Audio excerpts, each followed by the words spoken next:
The O's are back in action again, and tonight we're under the lights as we face Peterborough United. And the O's are looking to continue their fine run of form and make it 3 wins on the bounce and carry on from that confident performance against Stockport on Saturday. I'm Ollie Buck and I'm delighted to be in the studio tonight with Joe Widdowson and Andrew Butler. And it is an exciting one for sure. It feels like the season's finally begun. Yeah, I mean, Saturday was one of those kind of highlight results that we've been looking for. Of course, winning that first game against Reading the previous week was good, and a couple of cup wins was important. But that was kind of the one where you just got the sense that everything clicked into gear properly, and now looking upwards up the table. Absolutely, and we said on Saturday before the game, Joey, that we were looking at Stockport unbeaten, and we went, we managed to beat Reading, but this is the real tough test. But now we brushed them aside, and tonight feels like the real tough test against Peterborough. They're a good side, and to really build on Saturday's performance would be a good thing. Yeah, definitely. It will be a really tough game. Peterborough, really strong opponent, always, really, really good sort of League One outfit. I just think that confidence from Saturday's result will be huge. The boys would have been bouncing into training on Monday morning and desperate to get back out there. After such a positive result and performance. So, we said after the Reading game, didn't we, that the season kind of starts now, and I just think that, especially after Saturday's result, the boys will be just bang up for it tonight. I think the crowd will really be looking forward to it, and it should be a good game.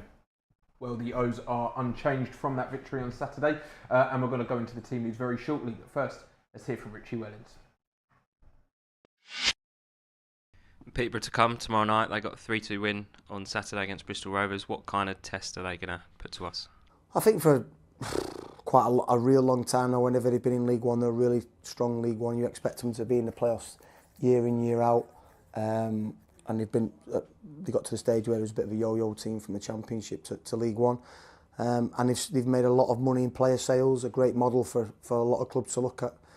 But it's difficult to do. People always say, why don't we sign young players or sign players from non-league?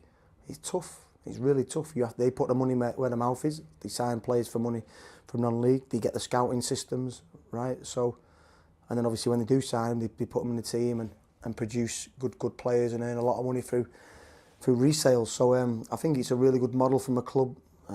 Play good football, manager I've played for in the past, real good tactically.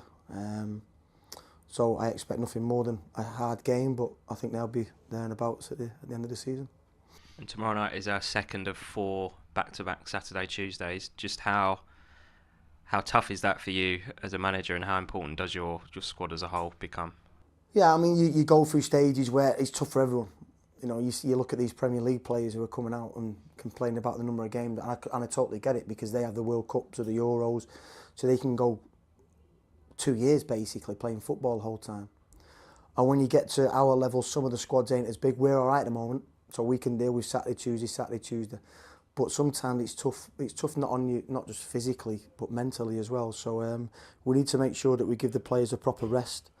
But like I say, four home games coming up, a lot of opportunities to pick up points, and that's where not only the players are important, but our supporters are just as important in that as well.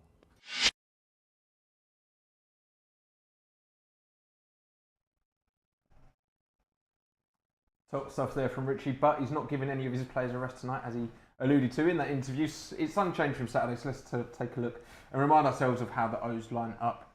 So in goal for the O's is our number 1, it's Zach Hemming. Across the back line we have Tom James, we have the captain Omar Beckles and Dan Happy in the middle, and at left back it's Jack Curry. In midfield we've got Jordan Brown, and looking to continue to impress in that newfound position of centre midfield it's Sean Clare.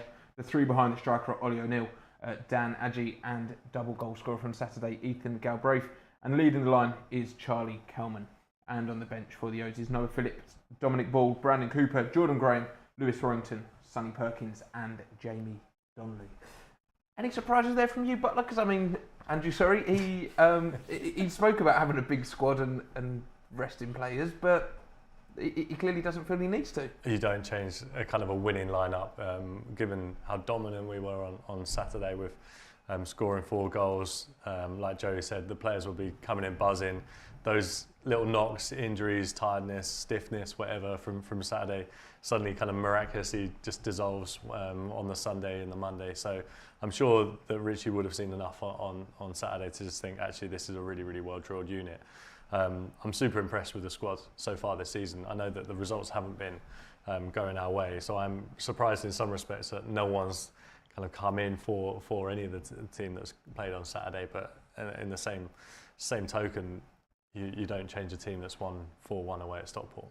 And Richie's going to hope that, especially his attacking players, continue that fine form. Putting 4 past Stockport on the road, a team that hadn't lost all season. Ethan Galbraith and Dan Adjie, you know, when you're scoring goals in that attacking position, they'll want them to get out on the pitch tonight and keep adding to that tally now.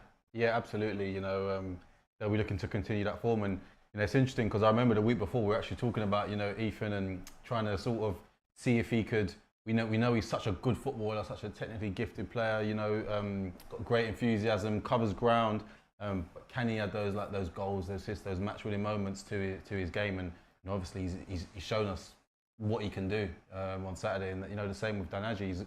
He's such a handful for opposition defences. You know, he's unpredictable. He's really versatile. But you know, can he really, you know, score goals and establish himself as like a leading marksman in this league? And you know, we've seen it again. We've seen what he can do on the weekend. So for those two, it's just, I mean, I'm sure they'll be confident. I'm sure they'll be you know, looking to try and continue that form. But it's just a, you know, being consistent, which is not, it's not easy, you know, when you're an offensive player to replicate those performances and you know, those sort of numbers which players are ultimately judged by. But you know, we know what they're capable of, and it'll be good to just see it tonight again. And Charlie Kelman would have probably been disappointed not to have gotten in on the goal fest on Saturday, and it's probably unfair on Charlie, really. He probably doesn't have the goals tally that he deserves for his performances this season. Since he's come back in, he's looked so strong and so quick and sharp. You expect he's going to really pick up that goal scoring form. Hopefully that'll be tonight. Yeah, well, he's got the most shots on target in League One as well, which, considering our position in the league, is perhaps somewhat surprising. And given that, you'd say actually probably the goalkeepers have done well to keep him out considering he's got 3 goals already this season in the league. So he's done obviously very well. He's in and around the box, right in the right places. Of course, he'll be a little bit disappointed for not getting a goal on Saturday, but it's really important, like Joe said, that everyone else contributes as well. So good to see Galbraith get 2 goals, Adjie on the score sheet too, Sean Clare getting his first goal for the club. We've now actually in this particular starting 11 only got 3 outfield players who haven't got a goal or an assist so far this season. They're Omar Beckles, Jordan Brown. Okay, you don't expect them to be, you know, providing too much early in the season. And the third one's Jack Curry, who's only been here for 2 weeks. So I know that it's not every player's job to be getting goals and assists, but I'm sure every player will be particularly happy with getting those numbers and getting those columns tallied up as well. So it doesn't all have to fall on Kelman as Saturday showed. And when you put in a performance like we did on Saturday and you score those 4 goals, as a player, you know, I know you said they've probably gone bouncing into training on Monday morning, but does it feel like the floodgates maybe open a little bit then? Does it give you that extra confidence to go out and continue that free-flowing football, hopefully?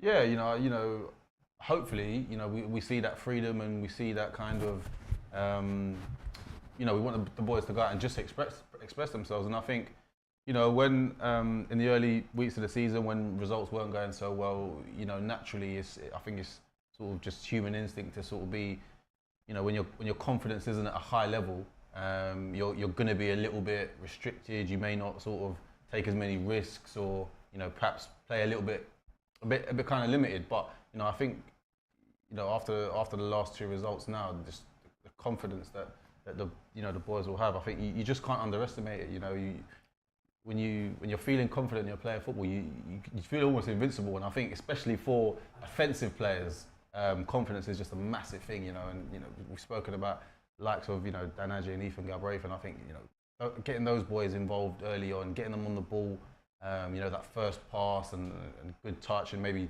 might be taking on an opponent and getting a shot off. But you know, those sort of actions when you're in a good vein form, the earlier you can get them off and sort of feel that belief, you know, I think you know, the better you go on to perform, really. Let's touch on Ollie O'Neill for just a moment. We haven't spoken about him too much. He was obviously electric when he came in January. He maybe hasn't hit the same levels that he was in that second half of the season last year. So he'll be hoping as well to maybe really kick into gear. You've got the likes of Donnelly and Graham on the bench now fighting for their place. Richie spoke about squad depth and rotation. So everyone's going to have to maintain that high level because we've got so many players waiting and ready to come in and step in if called upon. Yeah, I mean, this is a classic. I mean, it's a classic cliche, but it's a good problem to have for any manager. O'Neill's performances have not been poor by any stretch of the imagination. It's just I suppose he's a victim of his own success because he came in with such impact in January and got on the score sheet and was assisting, was absolutely electric in the first 3 months he was here at the club, that we probably expect a little bit too much from him. But he's obviously trusted by Richie, and yeah, you're right in saying that Donnelly and Graham are there are on the bench, and the depth of the quality of the squad that we've got in, with only Theo Archibald out injured. I mean, I can't remember the last time that pretty much every player bar one was available and fit to play and make the matchday squad. It is exciting, and hopefully those can put on another top performance this evening for you watching along at home. And don't forget, of course, if you're watching along live on our YouTube, then tonight's game is available to stream overseas. If you're in the UK, you can pick up an audio pass over on the club website. And the new EFL broadcast deal means that all of our league games are available to live stream outside of the UK and Ireland during 2024 and 25. And you, as I said, you can pick up all match passes over on the website for just £10. Just head over to www.leightonorient.com. So if you're on the YouTube stream, get over there and join us for the action. But now it's time to hear from an Orient legend. It's Terry Howard. Terry, it feels like a long time, but it's a home game again. How nice is it to be back here tonight? Yeah, it's wonderful. I had to ask directions to get here tonight. It's been so long, but pitch looking well. Nice evening for football. Let's hope it's a good game. And since we last spoke here, we've got our first 2 league wins of the season, so we should be coming into tonight in confident mood, shouldn't we? We should be absolutely bouncing after what happened Saturday. I don't think anyone saw that coming. I don't even think Richie in his wildest dreams could have thought we could go and win by all means, but 4-1 at Stockport, I don't think any other team will do that this season, you know. And obviously prior to that we beat Reading, but then not only did we get the monkey off our back at Reading and getting the first win, but as you say, we backed it up. How big is that? Yeah, it's huge, and that's the thing. When you have a good result, it's important that you back it up. You know, it would have been very easy to say, "Oh, we rest on our laurels, but we've won 1 away, and okay, maybe we'll take a draw at Stockport." Which probably before the game we'd have said, "Yeah, that's okay." But to go there and say and back it up, it really gives the boys a good springboard for the next couple of home games. And on paper, the games don't get any easier, do they? Peterborough tonight, who obviously finished in the playoffs last season. Wrexham, who are flying right up the top of the league on Saturday. How nice would it be to get off the mark at home tonight, first of all? Yeah, we've got a chance. I mean, Peterborough, a good side, always there or thereabouts in this division. They'll probably be a little bit disappointed with their form so far this season. They've been a little bit in and out. Nonetheless, it won't be easy. But, you know, as I say, after Saturday, we really should feel like we can kick on again now tonight. And the fans who are coming tonight, how excited should they be coming in through the turnstiles this evening, having seen those 2 wins on the road? Well, as you say, I think if we hadn't have got them, it'd been a very different atmosphere tonight. But I think, you know, kick-off time, everyone should be really up for it, you know. And I think that with regard to the boys, they should. I mean, everyone should be really buzzing at the start of the game tonight. And I just hope we start fast, you know, carry on that form into tonight and really take the game to Peterborough. And just lastly, so we've got the 2 wins behind us, and now we're back here. It's going to be under the floodlights as well. We're late enough into the year so that it will be dark at kick-off. How much extra does that give you as a player when you're in confident mood and you're playing under the floodlights? It's always a bit special under the floodlights. I mean, I look back to last season. Was it the Northampton game, the 4-3?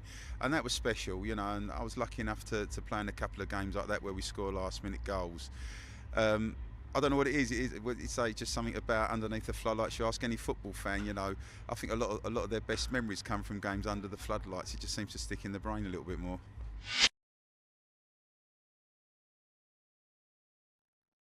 Top stuff there from Terry Howard. Now, we want to congratulate our women's team for their recent victory. They absolutely thrashed Oakland Wolves 11-3 in the FA Cup second qualifying round. And new signing Steph McCaffrey, former USA international, scored 5 and claimed 4 assists in the game. We're going to hopefully catch up with her here on Orient Live on Saturday, so join us for that one. But I mean, I don't think the club's probably ever seen a better individual performance. 5 goals, 4 assists. Let's have a look at this. It was fantastic, and very good from the women's team, and fantastic news obviously coming out of the club last week. And Mark Devlin's done an interview which I highly recommend everyone watches. It's brilliant to have a player of such quality joining the club, like you say, USA international, involved in the club in a big way as well, and going to be one of these people and that will almost certainly help push the women's team further and higher up the leagues. It was I mean, an incredible performance, as you might expect, but yeah, it kind of topped off a great week for the women's team and a great week for the club.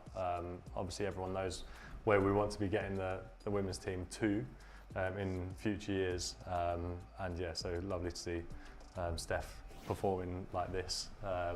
I fully expect her to do it almost week in, week out. I mean, if she's watching, hopefully no pressure, but yeah, those sort of performances will probably be coming thick and fast. Well, it's certainly a spectacular stuff. Do get behind the women's team when you ever see an opportunity to get down and watch them. Hopefully that vein of form will continue for the girls. But now let's go back to tonight's game, and just very quickly let's talk about Sean Clare. Signed as a fullback really, Joe, but recently he came in and played centre mid, and he's never really looked back. It looks like that's his position now.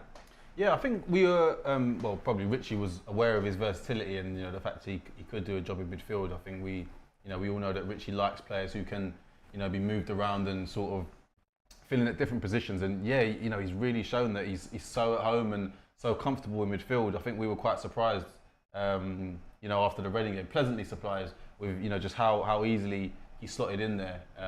And the thing I like about him is he's kind of got a little bit of everything to his game as a midfielder. He's got good energy, so he gets around well, and he breaks play up, and obviously being a defender, he's happy to sort of compete and put his foot in and win the ball back well.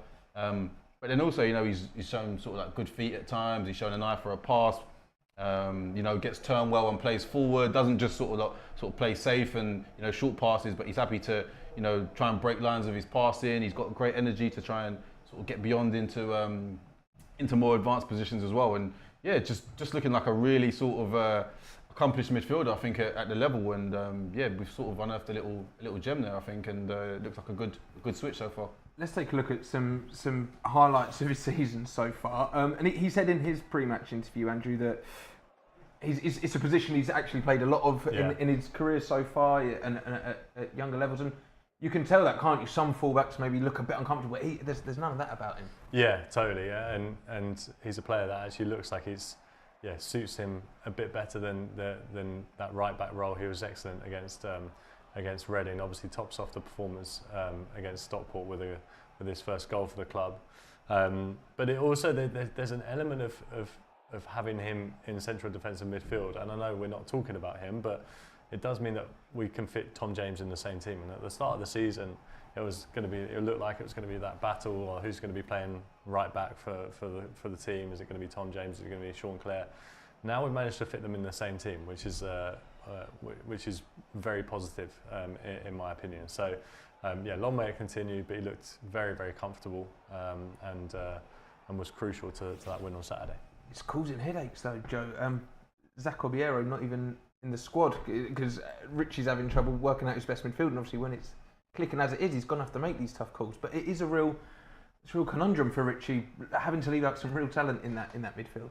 Yeah, but it's a nice problem, and I think it's always good to have competition for places. I think, with the way the season's gone so far, Richie's still probably tweaking things and having a look at certain players in different positions and sort of shapes and formation and stuff. And we've sort of like stumbled across seeing Sean in midfield, and I think as well probably like we've said, he's good on the ball, and he looks sort of like a natural midfielder. But I think his physicality and his athleticism in the middle of the pitch has sort of really helped us. You know, I think there's been certain games where we've said we look maybe a little bit young, a bit inexperienced, and maybe lightweight in there. But I think he really brings that kind of physicality. You know, he's aggressive, he's dynamic. You know, seeing in some of the clips there, you know, he's sprinting back to make sort of like slide tackles and recoveries, and then he's busting the gut to underlap and get into the box. So he's really sort of got the energy to do that role well.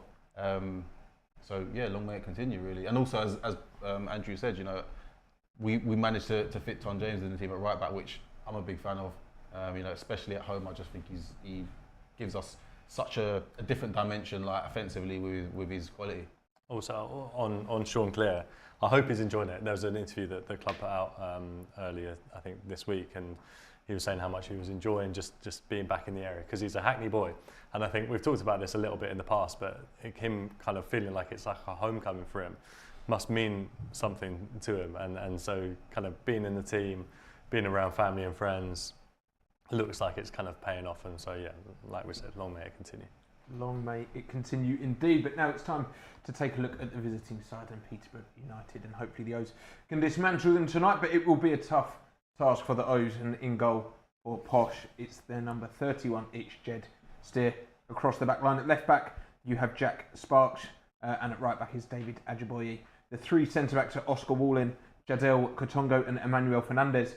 In midfield, we have Archie Collins and Kwame Poko, and in that midfield with them, former Orient player and their captain now, Hector Cipriano, and then up top, another Orient Academy product is Malik Mothersill and Ricky Jade Jones. And on the bench for Peterborough is Nicholas Bilakovic, Sam Curtis, James Dornelly, Jonay O'Brien Brady, Abraham Odo, Joel Randall and Kean Hayes. So that's how the away team are lining up today. Joe, we've got to talk about Hector Cipriano. Heavily linked with a move to the Premier League in the last two transfer windows. Their captain now. He's absolutely flown since. I mean, you played with him for a couple of seasons. He's hitting some big heights now.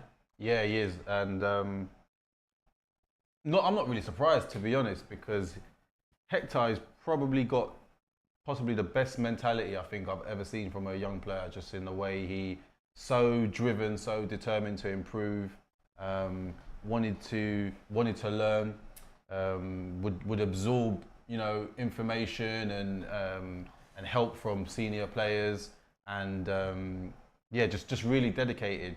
Always doing extras to the point where you'd have to drag him out of the gym and off the training pitch, and yeah, just a really good young pro with a great attitude. So, you know, it's no surprise to see him sort of go on and have the success that he's enjoying at the moment. And I think this is still probably only the start for him. You know, as you've said, there's been a lot of interest in him from a higher level. I know they've had Peterborough have turned down bids for him in the summer. So, you know, I'm sure he'll go on to bigger and better. And you know, as an Orient boy, come through the academy. Well, maybe via Spurs to Orient, but it's great to see him going on and you know, forging a good career for himself. Absolutely. I know a lot of us here would like Peterborough to accept the bid as well, maybe see a bit of a kickback on that deal with a sell-on clause, but they didn't sell him. They've made him the captain, and as we're going to see from clips here, he's instrumental to them, and missed out in the playoffs last season, but they're a very good side. He's a brilliant player in a good team, and Peterborough will certainly be looking to improve on their position. They're 10th in the league at the moment. They haven't been struggling for goals, but they have also been conceding too many for their liking too. So they beat Bristol City at the weekend 3-2, but they were 3-0 up and had a very, very nervy last 20-25 minutes. So I'm sure they'll make it very difficult for us. Hector's going to be crucial as that kind of fulcrum in the midfield, and he's already haunted us as a Peterborough player in the past. But hopefully we can stifle him and the rest of their team. They've got very good quality in amongst their ranks as well. The likes of Kwame Poku, who's the second top scorer in League One. He's an excellent player, and yeah, they're just always going to be, like Richie was saying earlier. They're always going to be there or thereabouts at the end of the season. and they've started the season very brightly with only one loss in the last 6. So it will be a tough test, but we were saying this against Stockport on Saturday, and look how that ended up. Indeed, and you spoke a lot about his mentality, Joe. He's very young for a captain. Was he 23 years old? But he does wear the armband for them. He is the first team captain. That their first 11 average age tonight is 23.9 years. Orient is 25.5 years. So, we're kind of edging them when it comes to that experience. But I think, as Richie was alluding to in his interview earlier, that's their policy of signing these young players that they've scouted and know are really good. So you can't look at that average age and think they might be a bit naive, because they're not. They're going to be good. No, definitely, and their model is definitely to sort of like sign really sort of promising young talent from all over. Whether it's within the league, sort of like League 2 level and below. I know they've taken quite a few players out of the conference. I'm familiar with a couple of names there. I remember Adjiboye was at Sutton. Absolute speed demon, really fast, athletic. Will bomb on from right wing back and be really adventurous. I think Jack Sparks from Exeter as well. Really good left foot. Good quality, good delivery. And Poku from Colchester, who sort of tormented us a couple of times in the past. So that's their policy. They go out and they've got a great scouting network. Find the best promising talent and